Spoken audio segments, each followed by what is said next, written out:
Hello, Rage Masters Fox here, bringing you another knife review.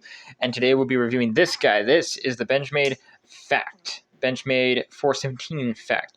Now I'm going to talk a little bit about this knife and give you a little bit of all the specs and give you some of my personal opinions and stuff like that. This knife has been out for a while now, so as per usual, I am late on the review, but that's just the thing with my channel. I am late on the review. Now, first of all, before we get into it, please consider subscribing if you like knife and EDC related content. I post videos every week, and I think you might enjoy some of them. So I really would appreciate that. Thank you very much. And remember to follow me on Instagram at Damascus the Fox on Instagram. So thank you very much. All right, now let's get into it. Let's start off with the specs. This guy is using S30V steel, which is a decent steel. It's not the best on the market today, but it still holds up. Still definitely not a bad steel at all. This guy's got black aluminum scales on steel liners, which is really cool. Now let's do the length on this guy. This is actually a very long and slender knife.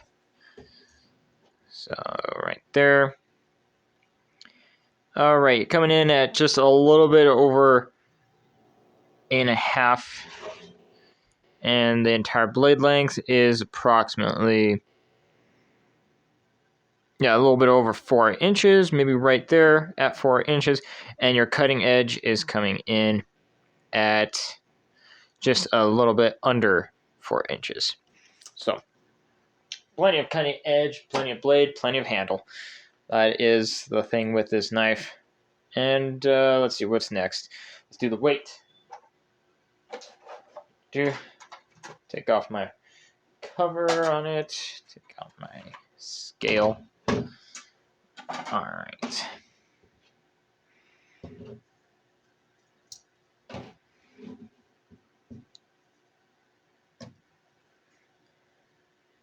.22.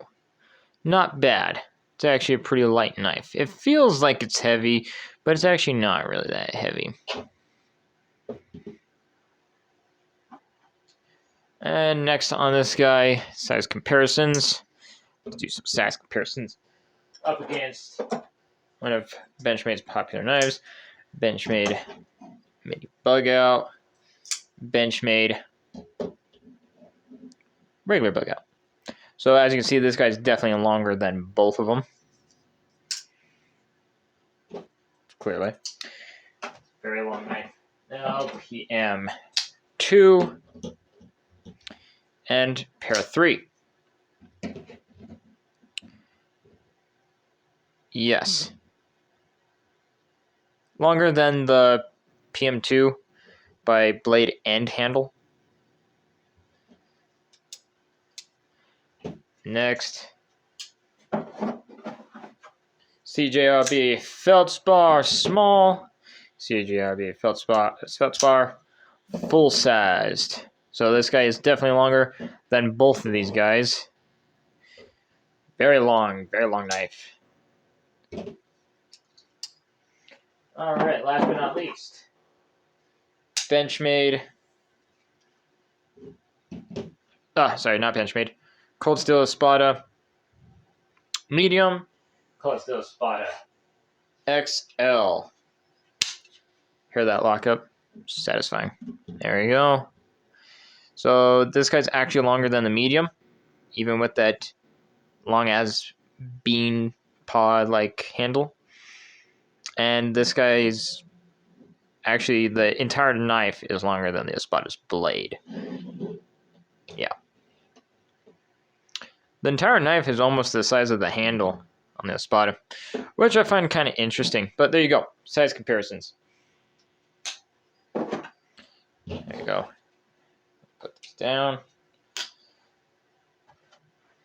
All right. Next up, we got height. Height on this guy. Let's do it with PM. Sorry, the pair of 3. There you go. As you can see, this guy is definitely much more shallow. This guy's going to be much higher. Do do it up against Benchmade Bug Out. So the Bug Out is clearly going to be higher. This guy is definitely a short, slender knife. Thickness, or width.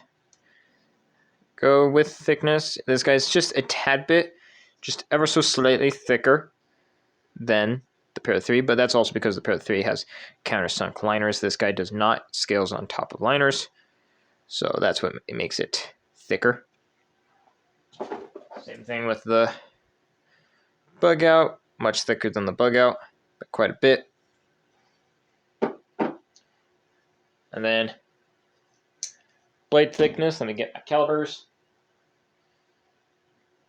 Calibers like to just turn on randomly. I'm gonna run out of battery because of that.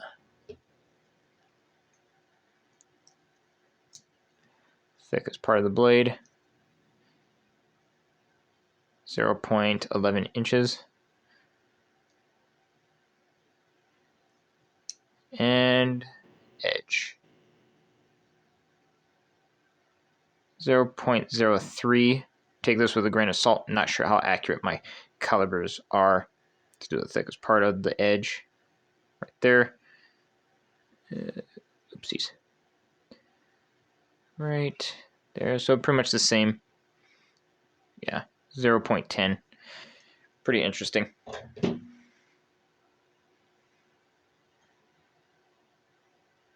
All right, do the cut test. Before I forget that, because I tend to forget that. Now, to be honest, this knife was not the sharpest out of the box for me. I tend to get that with a lot of my Benchmade knives, that they're not super sharp. They're usable. They're decent, but it doesn't feel as sharp as some knives that I get out of the box. So that might just be my issue with some of the Benchmades that I have, but they're still a decent edge. Nothing crazy, but maybe it might be a lot of the Benchmade knives use S30V or S35VN, so maybe it just might be S35VN. It does feel like it has a little bit more drag when it cuts. So it might be the steel, might just be my bad luck, or it might be Benchmade just not doing the sharpest of edges, but still workable. Still usable edges, don't get me wrong.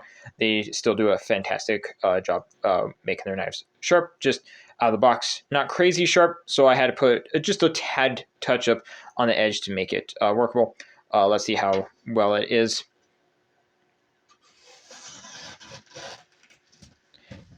Yeah, so it definitely is usable. Does work very well. Yeah, so it does cut. It just feels a little bit more like there's a drag to it. So I think that might be the steel thing. I tend to feel a little bit more drag when it comes to S30V and S35VN. But maybe I just put a crummy edge on it myself. But I only touched it up just a little bit, just a little grind here and there, and then ceramic stone, and then a strop. But it still will cut, still do its job. That is good enough in my book. No bad points there. And then the price on this guy.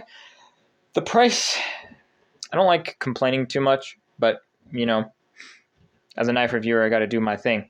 The price is a little bit too much for this guy, in my opinion. It's a nice knife, and it does feel like I'm saying that this knife is not worth it. It's not good enough to be that price. But this is a MSRP of $250, and you can get this on Blade HQ for $225. To me, I don't know. It might be the size of it. I'm not sure where my opinion is coming from. It has really good fit and finish. It's very smooth. Feels really nice. It looks good using a good steel. But this feels more like 175, 190.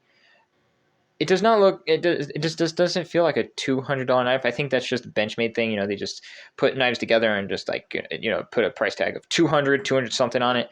It is USA made, so that might be also a factor in there. USA made knives tend to be more on the pricey side, but this feels like a 175 knife. I don't know why that is. when you look at it, you'd think 175, not 225 or 250. Not saying that this knife isn't good. I'm just saying that the price just doesn't fit what it. I don't know. It just doesn't fit. It seems a bit, just quite a bit high in my opinion. When I saw that this was 225, I think I paid quite a bit for it because I got this at a local knife retailer. I didn't buy this from any discounted retailers, which is probably not the smartest idea, but I just really wanted this knife, and it was always out of stock every time I looked at a knife retailer. So I was just like, I have an opportunity, I'm just going to spend the extra. So I can't remember if I spent $250 or $225 or maybe $230, somewhere around there, but I definitely overpaid in my opinion, but I do not regret it because I do like this knife. But just do that what you will. The price on Blade HQ is $225. The price on Amazon is $171.48. Just keep in mind, Amazon, some things can be kind of shady on Amazon. So, be careful on what you're buying on Amazon. It makes sure it's legit, that you're not going to get a lemon or a copycat of this knife or something. Amazon is usually decent with stuff like that. I've gotten a few knives from Amazon and I have really no problem with them. But just be wary that buying something from Amazon, you may get shoddy fit and finish. Knife Center, same as Blade HQ, $225. DLT Trading, same as Blade HQ and Knife Center, $225. On their website, they're using the MSRP of $250. So definitely do not buy this on their website.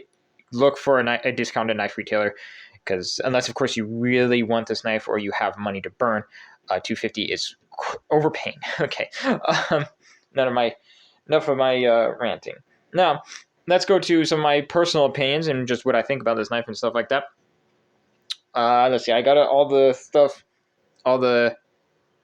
aluminum, steel liners, and S30V steel. The blade style is a spare point with a flat grind.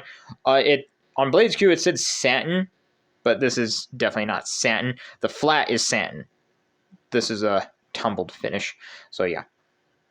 But actually, I really like that. It's kind of it's a two-tone. So you got your satin, and you got your tumble. Looks really nice. And I like the spare point. I wonder how accurate that spare point is. Let me see. I'm just going to use this to see how that flat lines up. So the flat, yep, definitely looks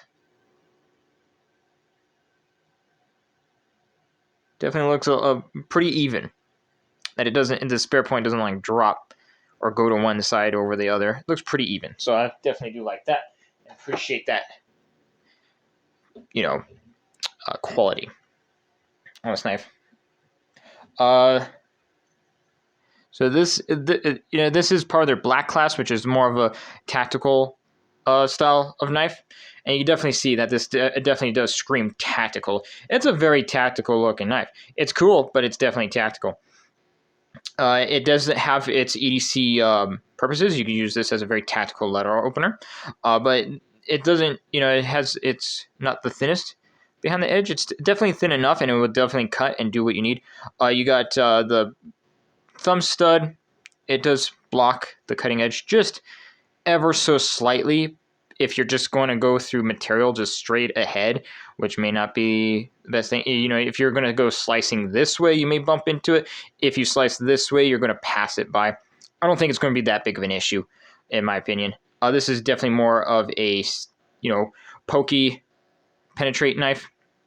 It's got this nice swedge. I definitely like this swedge. It, cuts down a little bit of the weight, and, it keeps that spare point, tactical look to it. Just be very careful, because if you do anything like hard use with this knife, it's got a very weak tip. So I think right up to the flat is where it's going to be the strongest. So just be careful with this tip. You will probably break it if you try any form of prying. Got nice black standoffs. There's a few other models of this. Most of them are discontinued. That I saw. There is a auto version of this now, which is very pricey. It's almost $400, but that's still pretty cool. The pocket clip on this guy is actually really nice. I love this pocket clip. It looks really good. Very deep carry, reversible for lefties. And then I wish the screws were recessed. That's just my personal opinion. I love recessed screws. The pocket clip and the screws are not recessed, that they should have been recessed. That would have been really nice. Not really that big of a deal breaker, but they should have been recessed. Now it looks like it's recessed, but no, this cutout just cuts out the texturing. So as you can see, it's still flat on top of the scales. It's just cutting down on the texturing to make room for it. So it's not recessed by any means, but that's okay. The texturing on this is really nice. It's kind of a little bit more aggressive, but not sharp. And it gives you really good grip. You have plenty of blade to work with here, so the size of your hands will not matter. You will have plenty of blade to work with here. It's great for the reverse. You can be really tactical. Call of Duty. And the action on this guy is really good. Comes down, flips up, comes down. And for it being a thin knife, you actually have a lot of room to hold onto when you do this. So you have a lot of room to hold on to. You don't think it would be that easy to use an axis lock on such a thin handle, but no, definitely works really well. I think I probably need to loosen up the pivot. It's a little tight, but it still works really well. See, there you go. See, like that. And you can also do the reverse flick. Very easy to access that. Yeah, definitely like that. Got these holes cut out here, so just be wary of that if you leave this on a desk for a long time, dust is going to get in there and put an imprint of dust on the blade. So just keep those clean, keep your knife clean. Yeah. It's got I believe that's a T8 pivot screw. The body screws are T6s, which I do not like T6s. They suck. They strip easy and they ruin my bit heads a lot, so I do not like T6s. So yeah, definitely I don't like T6s at all. All right, and then so I think I talked about all the kind of like pros and cons of my experience with this knife. In my opinion, I think this knife is not really going to be everyone's cup of tea. It's definitely shooting for a specific audience that likes the tactical look.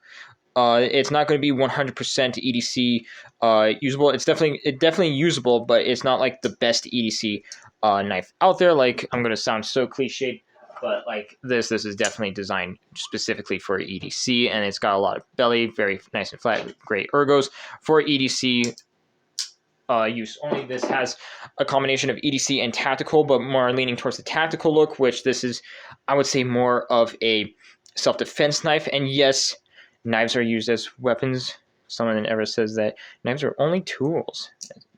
No, they can't. This is definitely, I would say, leaning more towards the weapon design. So, yeah. And because it's got a very pointy point. So, definitely designed for more puncture tasks. And I think some people did carry this in their boot. So, this definitely would be a pretty good boot knife. It's a little bit thicker, so you probably will feel it on your leg. If it was thinner, then it would definitely be an excellent boot knife, but you'll probably have to carry very tall boots for this to really work in there. My boots, I would probably feel this on my ankle, and it will probably annoy the crap out of me. So, yeah, definitely not for small boots. But it has really good retention on the clip, so you can put this in your pocket. That would definitely feel good in there, and it's not going to really be, I would say, that bothersome in your pocket. It's not too cumbering. The only thing is length. So if you got very shallow pockets, this is definitely not going to be your cup of tea. You probably won't like that in your pocket if your pockets are shallow. But otherwise, the ergos on this guy is very comfortable despite being thin. Very usable. Got just enough jimping up here to hold. And the action is good. I think I need to loosen it a little bit. But yeah, the action was good when I first got this. And yeah. All right. So I think that's all I have to say. This is going on for 20 minutes. I think I'm just rambling and repeating myself at this point. But yeah, I think this is a really nice knife. Just has a few, issues here and there. But otherwise, what they were going for was the tactical, just very nice tactical self-defense, small EDC task using knife, I think this would really work. Now, just keep in mind that it does look a little bit more hostile. It definitely looks like a very stabby knife. So if you whip this out, non-knife people will probably think you're hostile because they don't, their brain processes think, ooh, sharp object, this person must be hostile, because they're not, not accustomed to sophisticated knife people like us. Uh, so just keep that in mind, because I've been, whenever I express my love for knives, people always make a comment that I'm going to hurt somebody. So just keep that in mind when using this. This is definitely going to be a little bit more of a hostile looking knife, even though I still think that is silly, because just because you like knives or like more aggressive looking knives doesn't mean you're going to hurt anybody. It's like telling somebody who collects cars that you think that they're going to just start hitting people with their cars. It's really dumb. But it's just the way how it is. It is what it is. So just keep that in mind, that this does look a little bit more on the hostile or threatening side, because of its tactical, and spear points just tend to have that look of threatening. But otherwise, this is a very nice knife, and I think you might like it if you like slender tactical knives that are like this. And if you like Benchmade in general, it might be a really interesting, venture to just take a look or handle for a little bit. But I think that would be it for this video. And this is definitely one of my favorite tactical knives. So I hope you like this video. If you like more knife and EDC related content, please check out my other videos. And remember to subscribe, because I post every Saturday and every other Sunday, and be more knives and more videos in the future. Thank you so much for watching. Oh, and if you're curious about this bandage the whole video, I am sorry about the bandage. I bought a new ballet song, so yeah, that's the reason why.